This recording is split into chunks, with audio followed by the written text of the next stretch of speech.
नमस्कार दोस्तों। देश की राजधानी दिल्ली में अवैध तरीके से चल रहे होटल में लगी भयंकर आग में 21 लोगों की मौत के बाद देश के प्रधानमंत्री नरेंद्र मोदी ने शोक संवेदना व्यक्त करने की रस्म अदायगी कर दी है।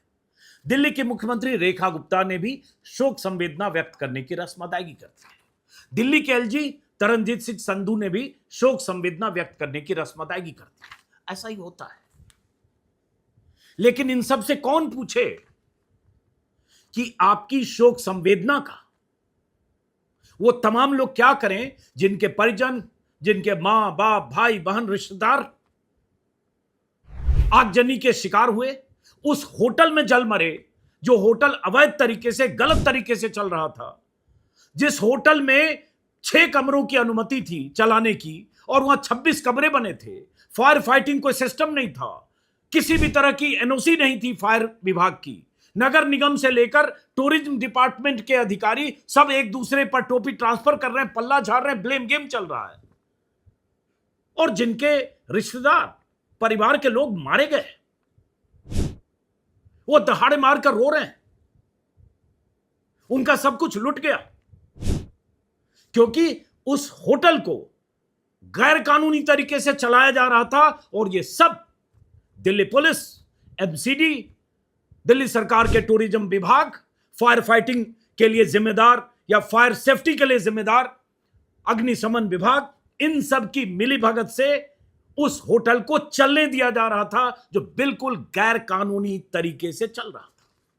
और अब शीर्ष पर बैठे लोगों ने शोक संवेदना व्यक्त कर दी है, उनका काम पूरा हुआ। प्रधानमंत्री मोदी ने तो प्रधानमंत्री राहत कोष से 2-2 लाख देने का भी ऐलान कर दिया मृतकों के परिवारों को, घायलों के लिए 50-50 हजार। क्या करें आपकी शोक संवेदना का, क्या करें वो लोग जिनके परिवार के लोग मारे गए। एक परिवार तो ऐसा है गुरुग्राम का, जिस परिवार के 8 लोगों की मौत हुई, जल गए, उस लाक्षागिरी में जल मरे, जो होटल गैर कानूनी तरीके से चल रहा था दिल्ली में, देश की राजधानी में। तो आप गिन के दे सकते हैं प्रधानमंत्री राहत कोष से कि 8 लोग मरे तो 16 लाख, लेकिन वो 16 लाख किनको देंगे? क्योंकि उस परिवार के लोग, 8 लोग जिसके मरे, जिस परिवार के, उस परिवार के सबसे सीनियर, सबसे वरिष्ठ जो परिवार के मुखिया के पिता थे, वो आईसीयू में भर्ती हैं। राधेश्याम अग्रवाल नाम है उनका। अब उनका देखने वाला कोई रहा नहीं, उनका हालचाल देखने वाला कोई रहा नहीं, और वो खुद आईसीयू में, मैक्स में। उनका बेटा विवेक अग्रवाल, उनकी पोती, उनकी बहू, उनकी पत्नी, उनका पोता और कुछ रिश्तेदार जो गुरुग्राम से आए थे उन्हें देखने, और इसी होटल में जो गैर कानूनी तरीके से होटल चल रहा था, फ्लोरिश स्टे, इसमें उन्होंने कमरे ले लिए थे किराए पर, क्योंकि बगल में हॉस्पिटल में देखने में आसानी होती। पता चला कि विवेक अग्रवाल नहीं रहे इस दुनिया में, उनकी मां प्रेमलता अग्रवाल नहीं रही इस दुनिया में, झुलसकर लाक्षागिरी में तब्दील हो चुके होटल में झुलसकर कैसे मौत हुई होगी। कितनी दर्दनाक, रूह कांपने वाली खबर है। जब मैं पढ़ रहा था बहुत देर तक उस खबर से निकला नहीं। विवेक अग्रवाल की पत्नी तर्जनी अग्रवाल, बड़ी बेटी जीविशा, छोटी बेटी वारिया, मामा अशोक गोयल जो देखने आए थे, और अस्पताल के पास होटल था इसलिए उन्होंने रूम ले लिए थे। सुबह करीब 7 बजे ये लोग राधेश्याम अग्रवाल को देखने गए, फिर वापस आए। उसी समय विवेक अग्रवाल की मौसी कमला और मौसा झावेरी लाल भी अजमेर से पहुंचे। मामा अशोक गोयल राजस्थान के किशनगढ़ के रहने वाले थे, और सब लोग फंस गए, सब लोग मर गए। अब राधेश्याम अग्रवाल हॉस्पिटल में हैं, आईसीयू में। पता नहीं उन्हें बताया भी गया है कि नहीं कि अब उनकी देखभाल के लिए भी कोई परिवार में नहीं बचा। बेंगलुरु में उनकी पोती पढ़ती थी, दादा से मिलने आई थी, वो भी इस दुनिया में नहीं है। तो ये जो प्रधानमंत्री मोदी 2-2 लाख का चेक देंगे, तो किसको देंगे? मतलब प्रधानमंत्री राहत कोष से कौन लेगा चेक? विवेक अग्रवाल के फादर इन लॉ, शायद प्रेम बंसल नाम है, उनका बयान देखा, बेचैन है क्योंकि उनका सब कुछ लूट गया, बेटी, दामाद, नाती, नातिन, सब। और मैं इसलिए कह रहा हूं कि शोक संवेदनाओं का जो नाटक होता है ना, यह नाटक कुछ घंटे के लिए होता है। अखबार में खबर छप गई, हर अखबार के पहले पन्ने पर छपा हुआ है प्रधानमंत्री मोदी के फोटो के साथ, रेखा गुप्ता के फोटो के साथ, एलजी की खबर, सब जगह छपा हुआ। कितनी बड़ी बात कर दी कि शोक संवेदना व्यक्त कर दी, 4 लाइन की औपचारिकता, एक्स पर भी लिख दिया, ट्विटर पर भी लिख दिया। लेकिन जिम्मेदार कौन है? दिल्ली में सरकार बीजेपी की, एमसीडी में बीजेपी लंबे अरसे से, एमसीडी में तो बीजेपी का कब्जा रहा है, बीच में 2-2.5 साल आम आदमी पार्टी, लेकिन उसके पहले लंबे समय तक, शीला दीक्षित के समय भी और उसके बाद भी। टूरिज्म डिपार्टमेंट दिल्ली सरकार का, और सबसे बड़ी बात दिल्ली पुलिस, वो तो लगातार 12 साल से प्रधानमंत्री मोदी की जो सरकार है, अमित शाह गृह मंत्री हैं, वो मुखिया है। और इन सब की मिली भगत से ये होटल, 6 कमरों का होटल, जिसे 6 कमरों के लिए लाइसेंस मिला, वो 26 कमरे चला रहा था। वहां फायर फाइटिंग के कोई इंतजाम नहीं थे, न अलार्म, न स्प्रिंकलर्स, न हाइड्रेंट, न कोई निकासी की व्यवस्था, न किसी तरह की जो व्यवस्था होनी चाहिए वो नहीं थी। जबकि दिल्ली में फायर सेफ्टी रूल्स कहता है कि 12 मीटर से ऊंची इमारत को फायर सेफ्टी के लिए एनओसी भी चाहिए और हर तरह की व्यवस्था वहां होनी चाहिए, लेकिन वहां कुछ भी नहीं था। क्या लगता है आपको कि दिल्ली पुलिस को पता नहीं होगा कि गैर कानूनी तरीके से मालवीय नगर में एक इमारत में 26 कमरे बनाकर होटल चल रहा है और वहां 40-40, 60-60 लोग रह रहे हैं? टूरिज्म डिपार्टमेंट, जिसने ब्रेड एंड ब्रेकफास्ट स्कीम के तहत 6 कमरों के लिए लाइसेंस दिया था उस होटल के मालिक को, क्या टूरिज्म डिपार्टमेंट को नहीं पता था कि वहां क्या चल रहा है? क्या एमसीडी को पता नहीं था कि क्या गोरख धंधा चल रहा है और सब कुछ गलत तरीके से चल रहा है? बिल्डिंग को जरूरत से ज्यादा 2-3 फ्लोर बनी थी पहले, जब परमिशन मिला 5 फ्लोर बना दिया, पूरी तरह से पैक था, टिफिन ग्लास चारों तरफ से ऐसा बंद कि अंदर आग लगी और धुआं फैला और उसके बाद सब लोग उसमें दम घुटकर जलकर मरे। जो बचे कैसे, उसकी तस्वीरें आपने देखी होगी, उनकी तस्वीरें, जब वो शीशा तोड़कर या कोई खिड़की ऊपर खुली उससे कूद कर नीचे जान बचाने के लिए कूदे, और नीचे जो स्थानीय लोग थे उन्होंने इंतजाम किया कि कोई घर से, दुकान से गद्दे लाकर नीचे बिछाकर किसी तरह से जो कूदे वो गद्दों से कुछ लोग बचे, हालांकि कुछ लोग 8-10-12 लोग हॉस्पिटलाइज हैं। तो ये जिम्मेदारी कौन लेगा? किसकी जिम्मेदारी है? क्या यह शोक संवेदना व्यक्त करने की रस्म अदायगी के बाद वो परिवार, उनके घाव पर, उनके जख्म पर जो ताउम्र जिंदगी भर के लिए लग गया, मरहम लग जाएगा? अचार डालें क्या शोक संवेदना का? क्या करेंगे इस शोक संवेदना का?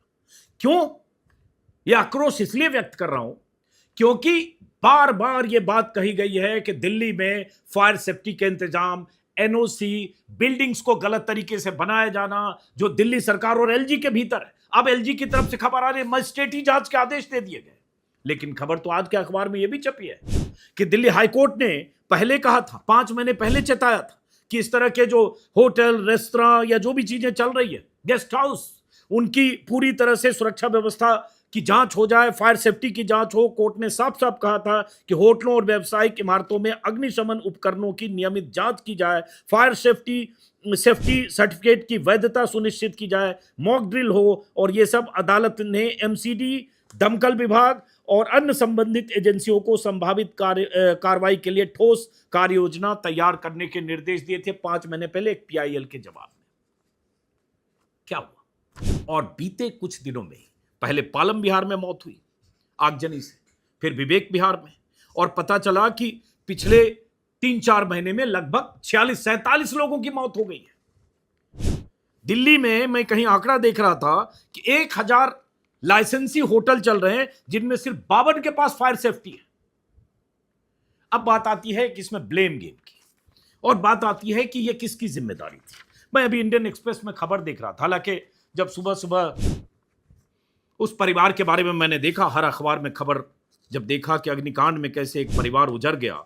सीए थे विवेक अग्रवाल, 45 साल उनकी उम्र थी, गुरुग्राम से आए थे।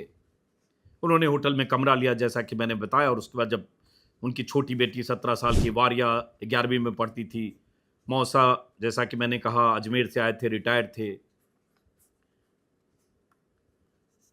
12 साल की 12वीं में पढ़ने वाली जीविशा बीटेक करने के लिए बेंगलुरु गई थी, जो दादा को देखने आई थी। ये सब इस दुनिया में नहीं है। मैं जब ये खबर को पढ़ रहा था अखबार में पहले पन्ने पर, पढ़ते समय थोड़ी देर के लिए मुझे लगा कि क्या होगा उस परिवार में जब एक शख्स बच गए जो हॉस्पिटल में है। पता नहीं उन्हें बताया भी गया है या नहीं, और जब उन्हें पता चलेगा कि उन्हें देखने के लिए उनकी एक्सटेंडेड फैमिली के रिश्तेदार जो आए थे वो, और उनकी पत्नी, बेटा, पुतोह और पोते पोती इस दुनिया में नहीं है, उन पर क्या गुजरेगी, कितना बड़ा शौक होगा। उस शौक को शोक संवेदना से कहीं मरहम लगाया जा सकता है क्या? अब आप कह सकते हैं इसमें प्रधानमंत्री मोदी, रेखा गुप्ता या एलजी का क्या कसूर? सवाल यह है कि दिल्ली पुलिस, सवाल यह है कि टूरिज्म डिपार्टमेंट, सवाल यह है कि यह सब मिली भगत। अब जैसे मैं आज देख रहा हूं एक्सप्रेस में गायत्री मनी की एक रिपोर्ट है कि किस तरह से हर महकमा एक दूसरे को जिम्मेदार ठहरा रहा है। Delhi police, MCD, fire department और टूरिज्म डिपार्टमेंट। इसमें पता चला कि दिल्ली सरकार का महकमा जो है पुलिस और एमसीडी को जिम्मेदार ठहरा रहा है। दिल्ली पुलिस कह रही है कि ब्रेड एंड ब्रेकफास्ट स्कीम के तहत 6 रूम की परमिशन थी और 26 रूम बना लिए गए। गौर से सुनिएगा। एमसीडी का कहना है कि उन्हें पता ही नहीं था कि वहां कोई रेस्टोरेंट चल रहा है। टी स्टॉल के लिए तत्काल लाइसेंस के लिए अप्लाई किया गया था, इसके लिए वेरिफिकेशन जरूरी नहीं होता, जबकि हकीकत यह है कि एमसीडी को पता था कि वहां टी स्टॉल प्रॉपर रेस्टोरेंट की तरह चलाया जा रहा है, क्योंकि उसी में जो होटल है फ्लोरिस्ट स्टे, उसमें बेड एंड ब्रेकफास्ट स्कीम के तहत जो उनको लाइसेंस मिला उसमें रेस्टोरेंट चलाने की अनुमति नहीं होती, किचन और रेस्टोरेंट, लेकिन वो सब बेसमेंट में चला रहे थे, बेसमेंट में रूम भी था। एक्सप्रेस में यह है कि एमसीडी का कहना हमें पता नहीं कि वहां रेस्टोरेंट चल रहा था। सबका सुनिए, टोपी ट्रांसफर। टूरिज्म डिपार्टमेंट का कहना है कि 2024 में लाइसेंस के लिए अप्लाई किया था, 3 साल के लिए लाइसेंस मिला था। उसके बाद दिल्ली पुलिस और टूरिज्म डिपार्टमेंट की टीम ने वेरीफाई किया, तब उन्हें लाइसेंस मिला। इस लाइसेंस की शर्त होती है कि ब्रेड एंड ब्रेकफास्ट का मालिक भी उस मकान के 1/3 हिस्से में रहता हो, और मालिक उसमें नहीं रह रहा था। 1/3 हिस्से मतलब अगर 6 रूम आप देते हैं तो 1/3 हिस्से में 3 रूम में आप रहिए, लेकिन 9 रूम का अधिकतम हो सकता है। हालांकि इसको लेकर कंफ्यूजन है, मैं पढ़ने की समझने की कोशिश कर रहा था, लेकिन 1/3 में आपको रहना होता है, तो एक शर्त का ये इसमें उल्लंघन था। और ये भी कहा जा रहा है कि दिल्ली पुलिस और टूरिज्म डिपार्टमेंट की टीम पहले वेरीफाई करती है उस बिल्डिंग को जिसको ये ब्रेड एंड ब्रेकफास्ट स्कीम के तहत लाइसेंस मिलता है, तो वेरीफाई किया होगा कि बिल्डिंग तो 26 कमरों की बिल्डिंग है, बेसमेंट तक में रूम बने। दिल्ली पुलिस ने अपनी रिपोर्ट में बताया कि मकान मालिक वहां रहता है, और इतना ही नहीं, मकान मालिक को हर 15 दिन में दिल्ली पुलिस को बताना होता है। एक्सप्रेस की रिपोर्ट में यह है बेड एंड ब्रेकफास्ट में कब कितने गेस्ट आ रहे हैं और कितने गेस्ट रह रहे हैं। मतलब दिल्ली पुलिस को यह चेक कर रखना होता है कि अगर किसी को बेड एंड ब्रेकफास्ट स्कीम के तहत लाइसेंस मिला है, जिसकी अधिकतम कमरे की संख्या 6 होनी चाहिए टूरिज्म डिपार्टमेंट से, तो उसमें कितने रह रहे हैं, फाइल मेंटेन कर रहे हैं कि नहीं, ऑक्यूपेंसी का रिकॉर्ड मेंटेन कर रहे हैं कि नहीं, कुछ गड़बड़ियां तो नहीं है। ये दिल्ली पुलिस का काम है। इसी में टूरिज्म डिपार्टमेंट कह रहा है कि अब दिल्ली पुलिस का काम है कि नियम कायदे के हिसाब से सब ठीक चल रहा है कि नहीं चेक करे। लोकल पुलिस का काम है कि रेगुलर विजिट करके पता रखे कि कोई गैर कानूनी काम तो नहीं हो रहा। और यह बात सही है कि जो वहां का बीट कांस्टेबल होगा, जो वहां का एसएचओ होगा, उन सबको पता होगा कि यह होटल 6 कमरों की जगह 26 कमरों का होटल है और वहां गैर कानूनी तरीके से हर काम हो रहा है। तो किसी की जिम्मेदारी भी तय होगी कि नहीं। सवाल यह है, चाहे एमसीडी के टॉप लेवल के अधिकारियों की, चाहे फायर सेफ्टी के टॉप लेवल के अधिकारियों की, चाहे उस इलाके के एसएचओ से लेकर डीसीपी तक, क्योंकि सबको पता होगा। और अब कहा जा रहा है मालवीय नगर में 18 से ज्यादा, एक मोहल्ले में, एक इलाके में 18 ऐसे गेस्ट हाउस कहें, होटल कहें, बेड एंड ब्रेकफास्ट स्कीम के तहत चलने वाला होटल कहें, जो भी कहें, अब आइडेंटिफाई किया गया। जब 21 लोगों की मौत हो गई, बल्कि वो आंकड़ा शायद 22 हो गया। अब तक क्या कर रहे थे? और यही होता है, हर मौत के बाद आप जगते हैं और उसके बाद आप तरह तरह की के बयान देने लगते हैं कि जांच हो रही है, चेक हो रहा है, सबको फायर सेफ्टी डिपार्टमेंट सर्वे कर रहा है, दिल्ली पुलिस चेक कर रही है, एमसीडी कर रहा है, टूरिज्म, ये सब पहले। इसी में है, एमसीडी का कहना है कि अगर कोई तत्काल स्कीम में एक लाइसेंस फी देकर टी स्टॉल लगाता है, टी स्टॉल रखता है, तो उसके लिए फिजिकल वेरिफिकेशन की जरूरत नहीं है। ये ईज ऑफ डूइंग बिजनेस के तहत लाइसेंस मिलता है। टूरिस्ट डिपार्टमेंट का काम है इंस्पेक्शन करे और वही लाइसेंस देता है।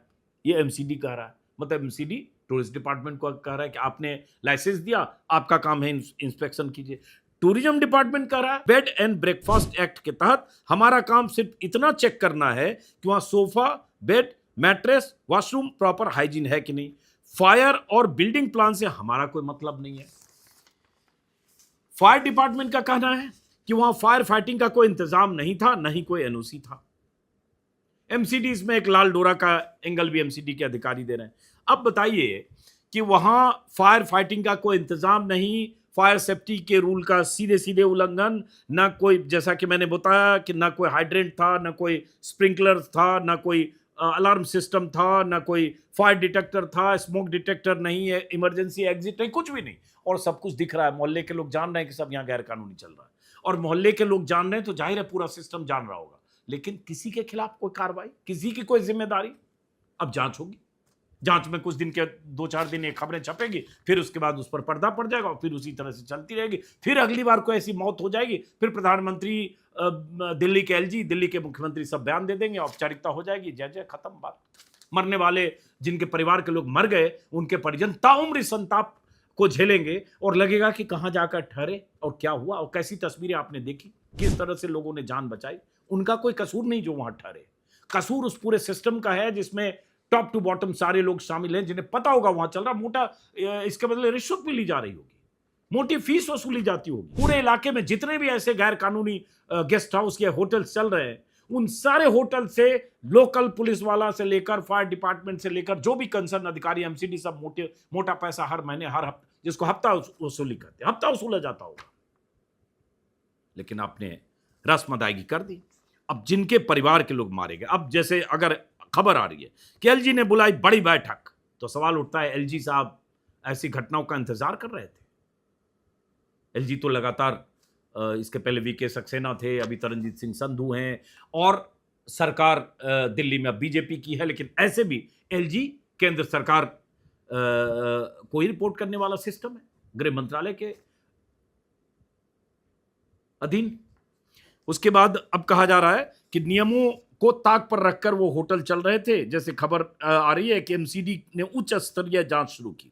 सवाल उठता है कि उच्च स्तरीय जांच एमसीडी ने शुरू की तो एमसीडी को पता होगा कि वहां 4-5 साल से ऐसा होटल चल रहा है। खबर में कहीं देख रहा था कि इस होटल को लवकेश बजाज नाम के आदमी ने खरीदा, इस बिल्डिंग को, जो पहले जर्जर से बिल्डिंग थी किसी कंस्ट्रक्शन कंपनी की, उन्होंने खरीदा।